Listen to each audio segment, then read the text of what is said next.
Graça e paz, irmãos. Amém. Deus abençoe vocês que estão aqui hoje, porque Deus é bom e nos permitiu mais um dia poder estar em sua presença para adorar, como nós já podemos partilhar e sentir a presença de Deus aqui neste lugar, esta manhã, de forma poderosa, ao qual nós não conseguimos conter as emoções, as lágrimas de alegria de poder desfrutar daquilo que Deus tem feito em nossas vidas. Nesta manhã Deus me encarregou pela vida do irmão Marco de trazer essa mensagem. Eu confesso que é sempre uma responsabilidade, obrigado, Graça. É sempre uma responsabilidade, um temor, de estar aqui à frente para citar as Escrituras. Mas eu sei que todas as vezes que assim eu sou conclamado, eu peço a Deus sabedoria, porque de fato eu preciso muito aprender, mas o pouco que Deus tem me dado a aprender, eu tenho tentado compartilhar com os meus irmãos, com os meus amigos, com pessoas que fazem parte do meu cotidiano, da minha vida. Então, a mensagem que Deus colocou no meu coração, meus irmãos, ela está nos 3 evangelhos, Mateus, Marcos e João. Eu vou fazer algumas pontes, mas eu vou ler hoje em Marcos capítulo 14, a partir do verso 3.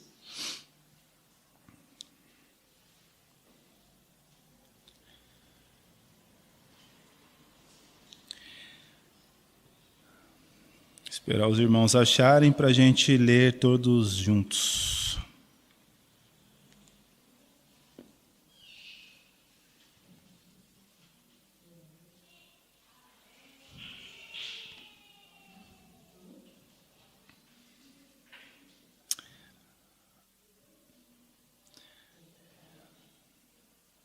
É Mateus, depois de Mateus, Marcos. Amém? 14.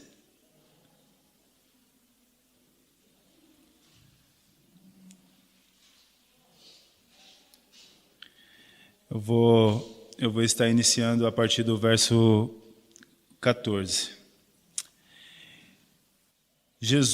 Estando Jesus em Betânia, reclinado à mesa, na casa de certo homem conhecido como o Simão, o leproso, achegou-se dele uma mulher portando um frasco de alabastro, contendo valioso perfume feito de nardo puro. E quebrando o alabastro, derramou todo o bálsamo sobre a cabeça de Jesus. Diante disso, indignaram-se alguns dos presentes e a criticavam entre si. Para que esse desperdício de tão valioso perfume? Um bálsamo como este poderia ser vendido por 300 denários e o dinheiro ser doado aos pobres. E a censuravam severamente. Jesus os reprimindo, disse: Deixai-a em paz. Ordenou-lhe Jesus: Por que causais problemas a esta mulher? Ela realizou uma boa ministração para comigo. Quanto aos pobres, sempre os tendes ao vosso lado, e o podeis ajudar todas as vezes que o desejardes. Todavia, a mim nem sempre tereis. A mulher fez tudo o que estava ao seu alcance. Derramou bálsamo sobre mim, antecipando a preparação do meu corpo para o sepultamento. Com toda certeza, eu vos asseguro, onde quer que o evangelho for pregado por todo o mundo, será também proclamada a obra que esta mulher realizou. E isso para que ela seja lembrada. Amém?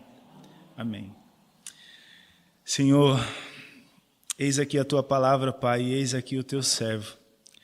Que o Senhor use, Senhor, tudo aquilo que o Senhor já tem ministrado no meu coração, a falar com a tua igreja, porque tudo aquilo que o Senhor quer falar a eles, o Senhor já falou a mim, Pai, começando a me exortar e me disciplinar a tudo aquilo que eu devo melhorar diante da Tua palavra.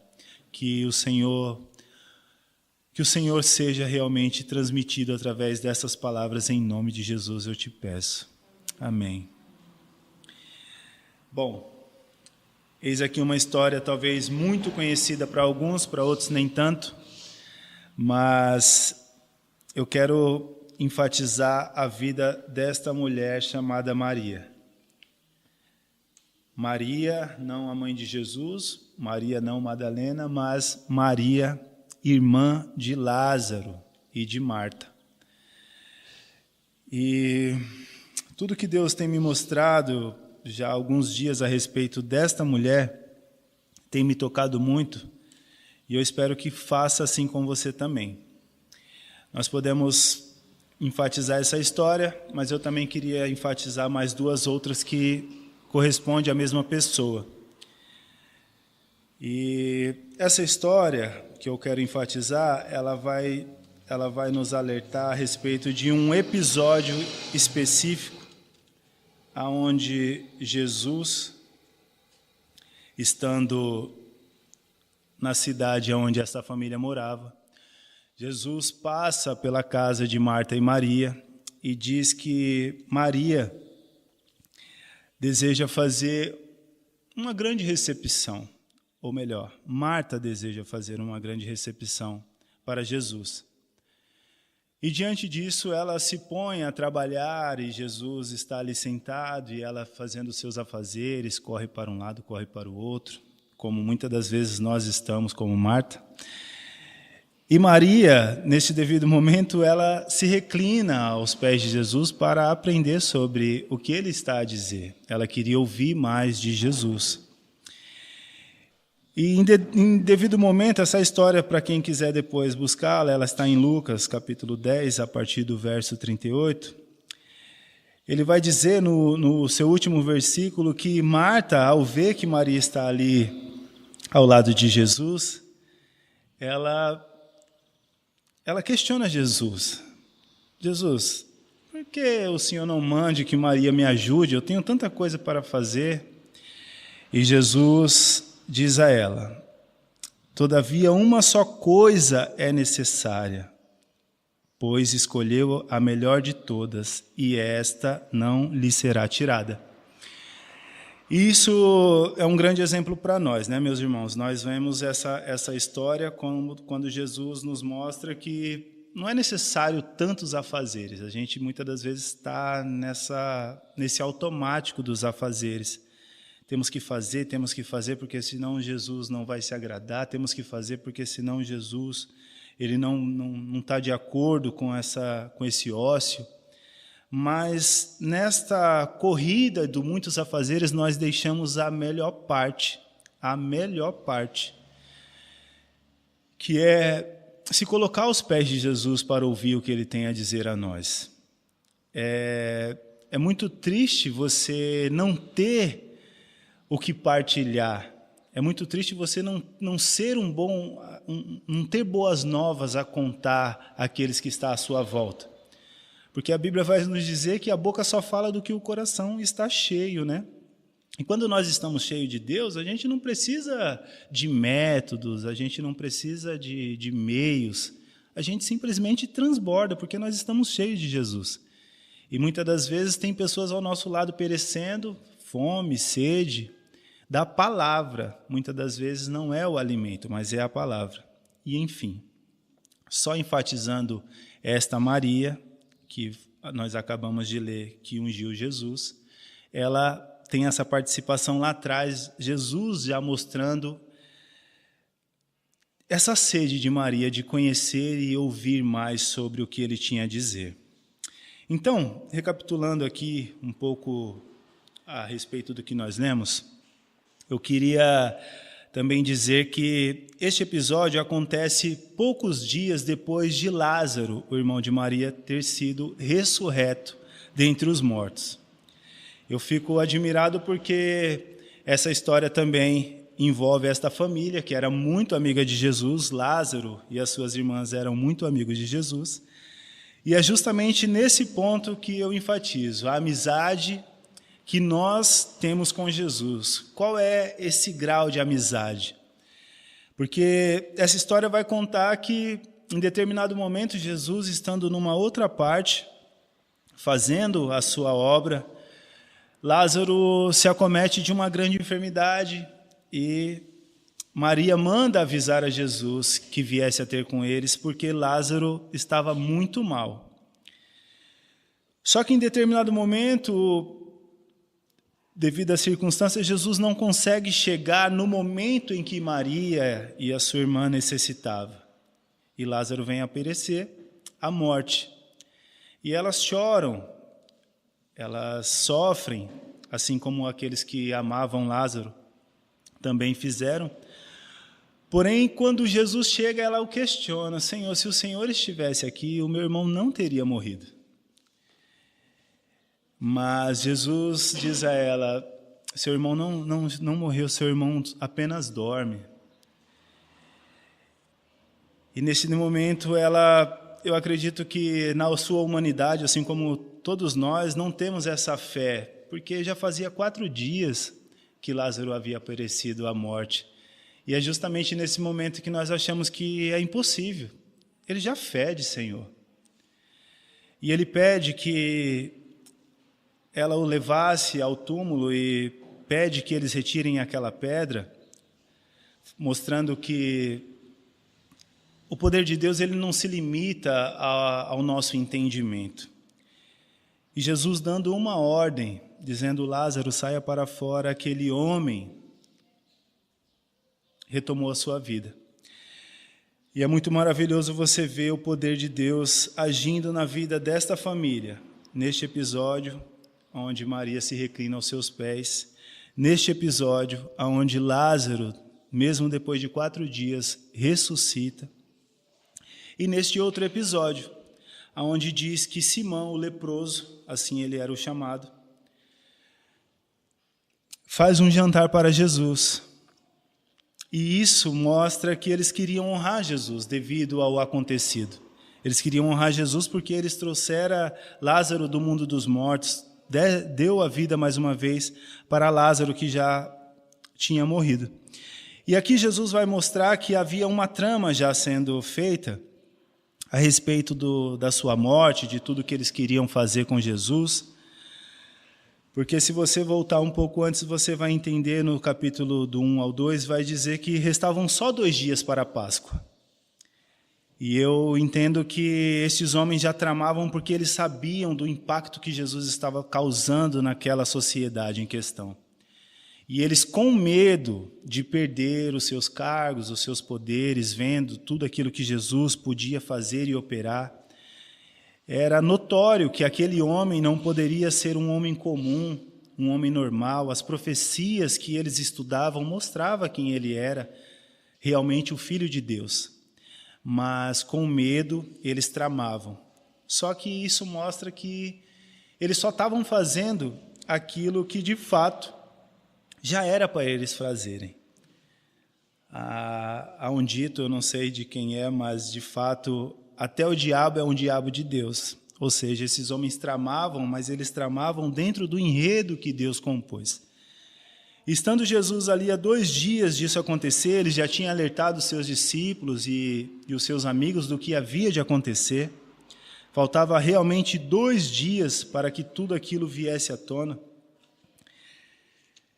E aí você pode ler aqui no capítulo 3 comigo e assim se reportar de novo a história. E estando Jesus em Betânia, reclinado à mesa na casa do homem conhecido como Simão o leproso, chegou-se a ele uma mulher portando um vidro de alabastro, contendo um valioso perfume de nardo puro, e que, quebrando o alabastro, derramou todo o bálsamo sobre a sua cabeça. E aqui eu quero alertar os irmãos a respeito desse valioso perfume. Eu quero dizer que, para aqueles que talvez não conheçam muito bem essa história, que este perfume ele representava algo caríssimo, onde Judas o avalia rapidamente valendo 300 denários.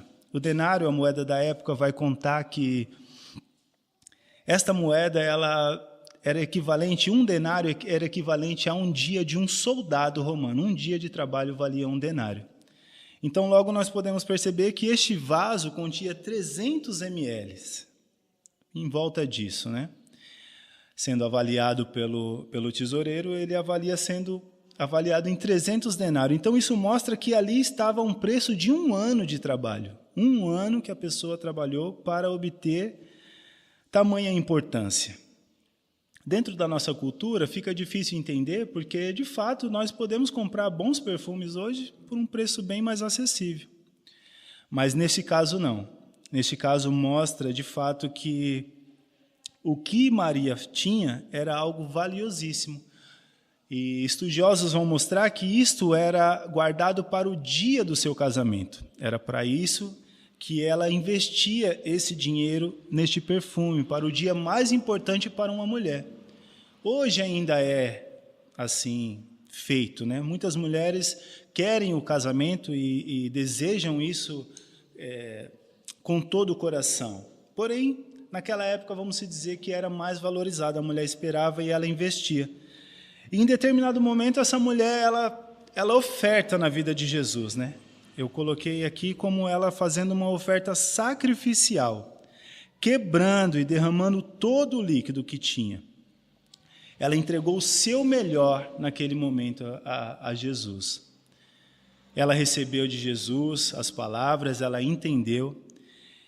E Jesus vai nos mostrar que ela entende o que ele estava falando. Ele avisou que dali 2 dias ele haveria de sofrer, ele haveria de ser crucificado. E ele os repreende justamente nessa parte que ele diz, deixai-a, porque ela tem me ungido,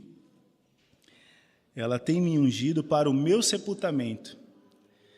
Isso é maravilhoso da gente entender que aquela mulher, por ela estar próxima de Jesus, ela entendeu aquilo que os discípulos que estavam ao seu lado não entenderam.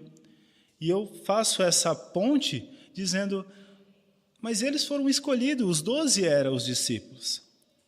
Mas é como se eles estivessem naqueles afazeres como Marta e não estivesse atentando ao que Jesus dizia, as suas palavras. Porém, essa mulher, que era sua amiga e tinha um grau de intimidade muito próximo com Jesus, ela o faz de maneira sacrificial. Então, ela dá o seu melhor, ela fez o que ela pôde, dando o seu melhor. E trazendo para os dias de hoje, né, meus irmãos, eu fico triste porque como estamos fazendo a obra de Deus? O que estamos sacrificando a Deus? O que estamos fazendo nós para Deus de maneira tão sublime, de maneira a impactar a uma geração, de impactar os nossos filhos, de impactar aqueles à nossa volta, no nosso trabalho, os nossos amigos? De que forma estamos fazendo isso? Será que estamos sendo zelosos a ponto de nós compararmos a oferta dessa mulher? Eu acredito que não, devido a ver as circunstâncias, ver que a igreja em dia de festas, ela se vê uma igreja mais cheia, porque é festa. Ver a igreja no dia do sofrimento, a pessoa vir, porque está necessitada de ouvir uma palavra e ser acalentada, mas nunca uma oferta digna do Senhor. Hoje está chovendo, hoje eu não vou à igreja. Às vezes você mora na rua da igreja, mas não... hoje não, né? Vou descansar. E a gente sempre vamos justificar. E eu não falo isso apontando A ou B, eu olho para mim mesmo e vejo isso. Quantas vezes eu já assim o fiz? E se hoje estou aqui é pela misericórdia de Deus, né? Eu creio que isso mostra que esta mulher, ela entendeu o que Jesus haveria de passar e na hora certa ela agiu. Na hora certa, porque dali 2 dias Jesus haveria realmente de ser morto, não pela vontade do homem, mas fazendo o homem cumprir a vontade de Deus. Então isso vai nos levar para esse lugar onde Jesus, estando ali, ele pede que esses homens a deixassem em paz. Isso vai nos mostrar que aquele que estava responsável pela bolsa de dinheiro, quando vocês lerem esse evangelho em João, ele vai mostrar que eles se indignaram, mas a começar por Judas. Judas foi quem incitou esse questionamento. Por quê? Por que você fez isso para Jesus? Um desperdício. Um desperdício não é um desperdício. Nada do que nós fazemos para Jesus é um desperdício. Nada do que você oferte na obra de Deus e para o Senhor de todo o seu coração é um desperdício. E eu quero enfatizar que todas as vezes, meus irmãos, que você for fazer algo para o Senhor de maneira sacrificial, de maneira que saia do seu bolso ou da sua vida, de maneira difícil de você se desapegar, vai haver alguém para questionar. Você não deve fazer isso. Por que você está fazendo isso? Isso é besteira, isso é religiosidade. Jesus não precisa de nada de você. E, de fato, Jesus ele é dono de tudo, ele é o criador de tudo. Se nós temos o que temos é porque o Senhor tem nos dado. Então eu entendo de fato que aquela mulher ela deu o seu melhor, mas aos olhos daqueles que só o criticavam, eles viam somente o dinheiro, eles só viam o valor que eles poderiam arrecadar, e principalmente esse que é chamado o ladrão. Porque a história vai dizer que foi logo após tudo isso que aconteceu que Judas sai daquela situação para entregar Jesus e vendê-lo por 30 moedas. Ou seja, a incitação dele não estava voltada para os pobres, que é uma causa nobre, uma causa super nobre você ajudar os pobres, né? Jesus vai dizer que quem dá aos pobres empresta a Deus em Provérbios. Então isso mostra que Jesus ele não está fazendo a acepção dessa pessoa naquele momento, mas ele está dizendo, olha, deixe ela, porque ela está fazendo o melhor, ela está fazendo o que ela pode por mim. Mas Judas ele tinha aos olhos no dinheiro. E isso nos mostra que, de fato, ele era o filho da perdição, ele era quem havia de trair Jesus, e isso são só alguns frutos, de fato, de quem era Judas. Mas não quero enfatizar Judas neste momento, quero enfatizar Maria, né? Ela vai fazer isso, mais uma vez, de maneira sacrificial. Com toda certeza, meus irmãos, essa ação que ela fez para com Jesus, como ele vai dizer aqui no capítulo 8 ao 9, esta mulher fez tudo que estava ao seu alcance. E eu quero deixar aqui uma pergunta para a igreja. Será que nós temos feito tudo que está ao nosso alcance? Será que, se nós pararmos para refletir um momento, será que nós podemos dizer para nós mesmos, Senhor, eu tenho feito tudo que eu posso? De verdade, eu acho que não. Quando ofertamos daquilo que sobra. Nunca damos tudo, nunca damos aquela moeda, aquela última moeda daquela viúva pobre que faz aquele barulho ao cair no gasofilaço. Nunca damos tudo como Maria, que pegou o seu melhor, que aquilo era para o seu dia do seu casamento, mas entendendo todo o contexto que ela tinha Jesus ali, apenas por alguns dias ela o faz de maneira sacrificial. Senhor, eu tenho tudo, eu vou entregar tudo. Eu acho que a gente precisa se remeter mais a essa história para nos deixar ser exortado por ela, porque de fato, meus irmãos, é muito fácil ofertar daquilo que sobra. É muito fácil, nós temos 50, nós damos 10. Nós temos 100, nós damos 1. Seja como for, a gente sempre vai porcionar com aquilo que nós colocamos no nosso coração. Mas, de fato, nós temos que nos remeter que, assim, nós estamos aqui hoje por quê? Porque Jesus vive, né? Jesus vive e ele não está morto, ele morreu, porém ele ressuscitou. E isso vai mostrar também que o que é fazer a oferta na hora certa?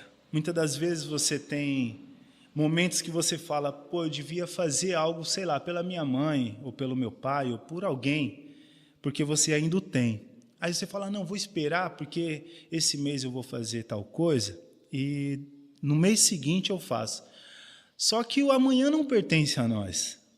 Nós não sabemos o que irá acontecer amanhã. Porém, essa mulher sabia que, passado alguns dias, Jesus iria ser morto. E ela fez isso no momento certo, marcando ali a história, não somente dela, mas de nós que lemos este evangelho hoje.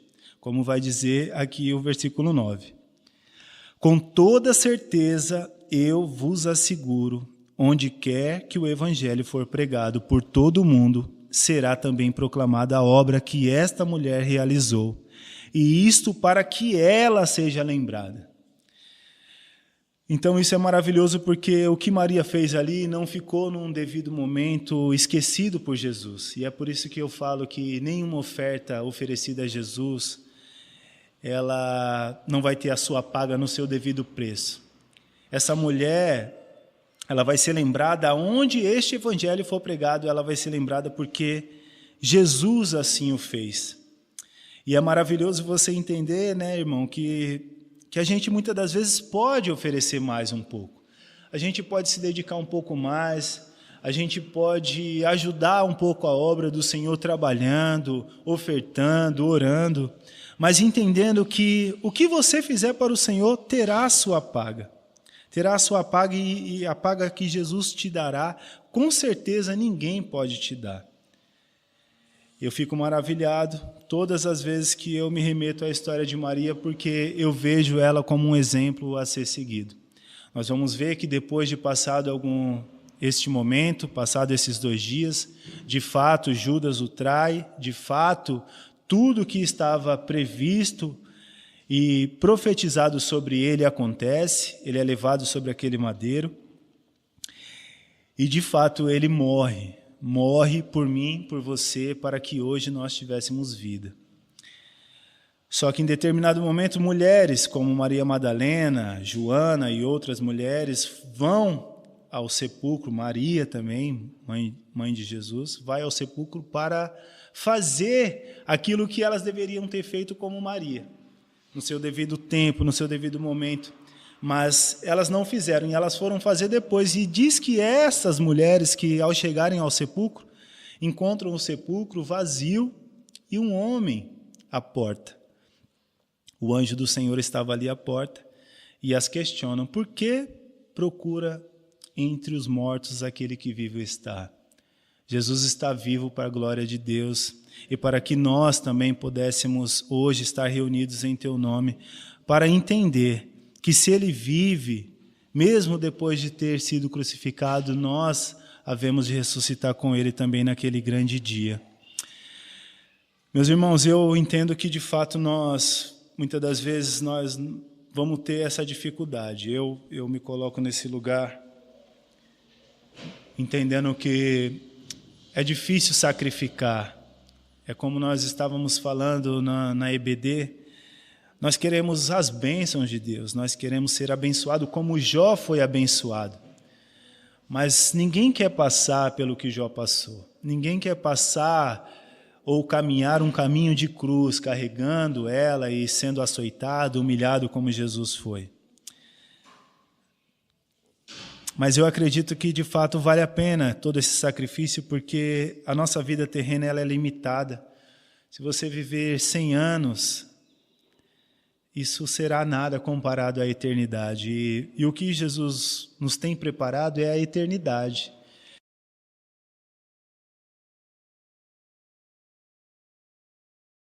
Que por mais que você corra, trabalhe, tenha 2, 3 trabalhos, junte milhões e milhões nesta terra, você nunca poderia comprar. Porque isso só poderia ser comprado com um sangue precioso, que era o sangue de Jesus. Então que nós, neste momento, possamos refletir. Para que nos apegarmos tanto? Para que ficarmos tão voltados com os nossos olhos para este plano? É tudo tão passageiro, meus irmãos, e nós só temos o hoje. Nós só temos o hoje. O amanhã a Deus pertence. Se Deus aprovar, nós estaremos. Se Deus não aprovar, partiremos. E o que nós temos juntados? Para quem ficará? Às vezes vai ficar para quem não valoriza, às vezes vai ficar para quem nunca te amou de fato, amou as suas riquezas, mas não a você. Se achegou a você pelo que você poderia proporcionar, não pelo que você é, não pela pessoa que você é. Então eu reflito muito sobre isso e espero que Deus também faça assim com cada coração que tem ouvido essa mensagem, não só os que estão aqui, mas aqueles que ouvem também pelo meio da internet, que nós possamos refletir, né?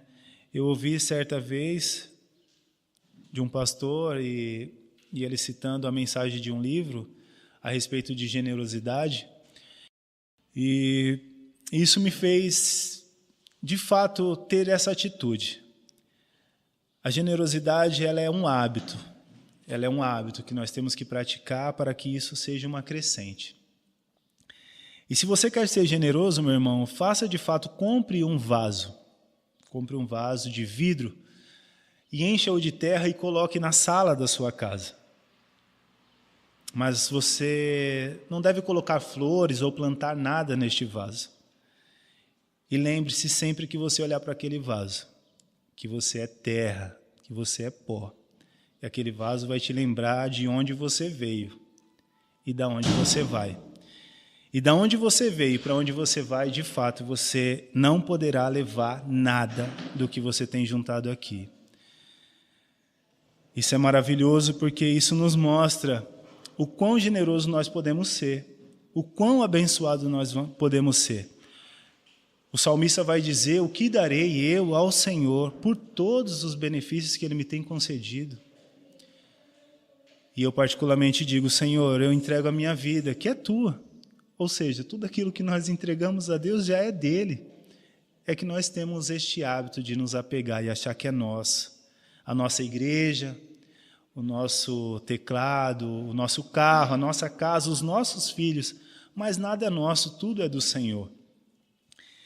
E de fato, sendo tudo do Senhor, que nós possamos ser generosos com os pobres, com a obra de Deus, olhando para os missionários que estão entregando a sua vida pelo mundo, dedicando a sua vida, sendo açoitados, muitas das vezes perseguidos e mortos, por amor a este evangelho, assim como o Mestre fez. Oferecendo o nosso melhor, de fato o nosso melhor, que nós possamos fazer com zelo.